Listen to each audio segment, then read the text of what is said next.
السلام عليكم ورحمة الله وبركاته داوديال كسو دوادا ترسيغا كان عصب برنامج كين oo ku saabsan ama halkudhigiisu yahay qaabka ugu habboon ee ku aadan ama looga baahan yahay dowladda federaalka ee Soomaaliya gaar ahaan xukuumadda federaalka ee Soomaaliya inay ula dhaqanto hadda iyo wixii soo socda hadday noqoto dowladda Itoobiya ama hadday noqoto maamulka Hargeysa.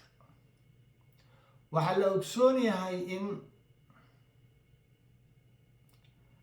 maalmo kadib shirkii ay isugu yimaadeen madaxweyne xasan sheekh maxamuud iyo muuse biixi cabdi ee magaalada Jabuuti in maalmo kadib uu u duulay muuse biixi cabdi magaalada Addis Ababa isagoo markii hore Soomaaliya la soo galay heshiis gaar ahaan madaxweynaheeda xasan sheekh maxamuud oo ku aadanaa sidii maamulka Hargeysa iyo xukuumadda jamhuuriyadda federaalka ee Soomaaliya uga dhexdhexi lahaa isu soo dhowaansho. halkaasna lagu saxeexday go'aamo dhowr ah oo gaadhaya ilaa toddoba qodob loogana baahnaa labada dhinac fulintooda, balse halkii arrinkaas isaga ah loo gudageli lahaa ee jawaabtii degdega ah ee noqotay oo ka timi iyadoo kasoo jeeda maamulka Hargeysa. jawaabtaasoo run ahaantii gebi ahaanba burisay heshiiskii isaga ahaa iyo wixii la isla gaadhay ee qodobo ahaa. aadna halka ka akhrisan kartaan muuqaalkaas isaga ah dhadhanka khiyaanada, iyadoo heshiis la wada galay, heshiiskii aan duugoobin oo qalankii lagu qoray aanu qallalin daadkiisi, ayaa haddana loo duulay magaalada Addis Ababa oo laga galay heshiis kale oo burinaya gebi ahaanba heshiiskii isaga ahaa ee la isugu yimi ee laga galay magaalada Jabuuti. arrinkaasu run ahaantii waa dhacdo siyaasadeed oo aad u fool xun una baahan hadda wixii ka dambeeya xukuumadda federaalka ee Soomaaliya inay ka baaraan digto arrinkaas isaga ana ee saxdo. loo baahan yahay saxiddaas oo ah wixii hadda ka dambeeya in la dejiyo istiraatiijiyad iyo qorsho ku aadan qaab ula dhaqanka maamulka muuse biixi oo macnihii run ahaantii aan laga filin wax iskaashiya hadda wixii ka dambeeyey, taasoo ay ugu wacan tahay sida la wada ogsoon yahay inay tallaabadu qaaday ay tahay tallaabo kasoo noqod lahayn, tallaabo cadaawad ah, tallaabo ballan fur ah oo wixii hadda ka dambeeya aan maamulkaas isaga ah lagu kalsoonaan karin.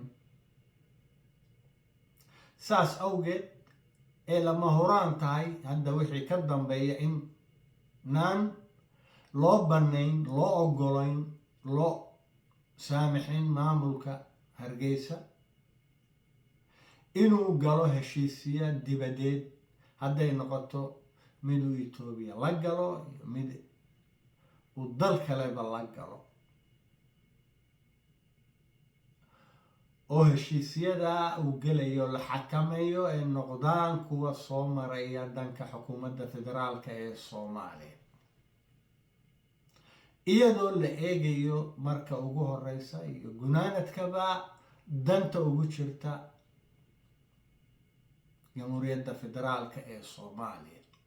haddii heshiisyadaas iyaga ah ee dan ugu jirto jamhuuriyadda federaalka Soomaaliya guud ahaan, markaas iyada ah loo fasaxo wixii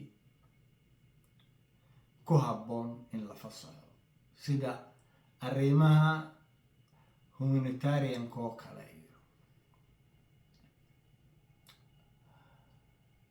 sidoo kale waxaa lama huraan ah u baahan in la xakameeyo, la maamulo, la kaantaroolo duulimaadyada soo gelaya maamulka Soomaali diidka ee ku sugan Hargeysa. duulimaadyadaasoo loo baahan yahay in la xakameeyo.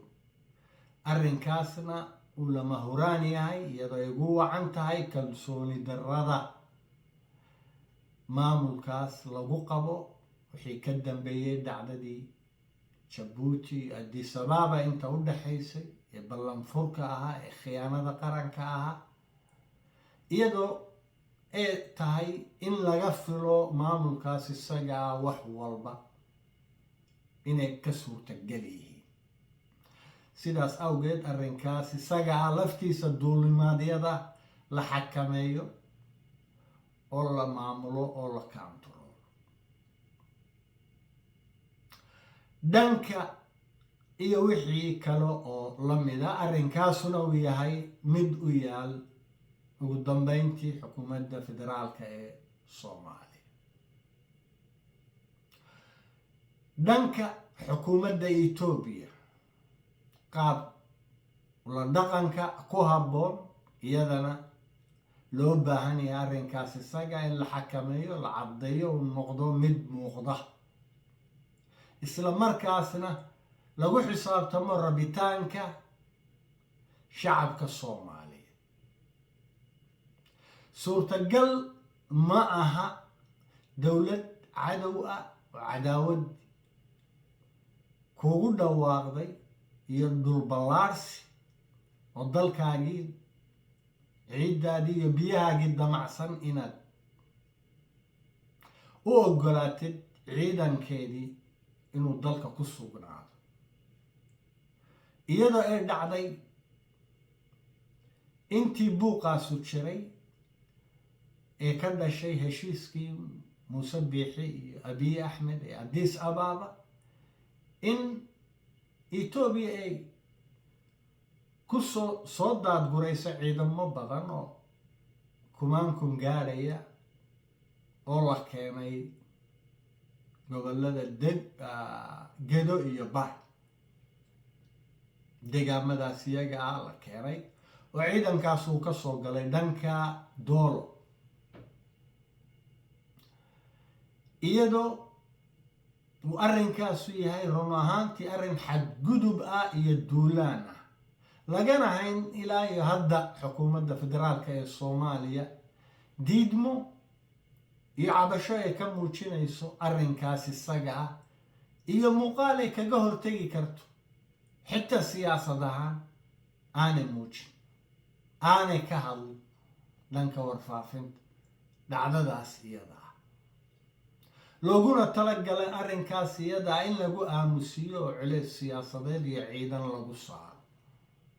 waana si darro arrinkaas isaga, una baahan in dib loogu noqdo, fiiro gaara loo yeesho, iyo wax ka qabadkiisoo la galo.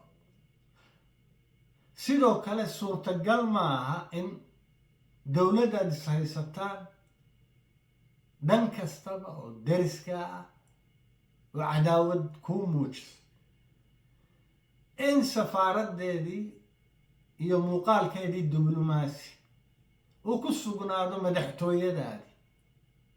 run ahaantii waa mid aan la qaadan karin marnaba, waana arrin adduunka aan ka dhicin marka loo fiirso. sidee safaaradda Itoobiyahana ugu sugnaataa xaruntii madaxtooyada ee Soomaaliya? ma meel kale oo safaaradda la dejiyo baa la waayay? xaalad kasta oo amni ha jirto, wadcigeedu iyo muuqaalkeeda amni iyo siyaasadeedba mayuu ka duwan yahay muuqaalada iyo wadciga iyo waaqaca ee ku nool yihiin safaaradaha kale ee magaalada muqdisho ka jira. waa arrin isweydiin leh run ahaantii. arrimahaasuna waxay kuu muujinayaan in xukuumadda federaalka ee soomaaliyeed iyo madaxtooyadeeduba aanay diyaar u ahayn inay dalka kan gaarsiiyaan xaalad madax bannaani oo dalka kanu aayihiisa ka tashado.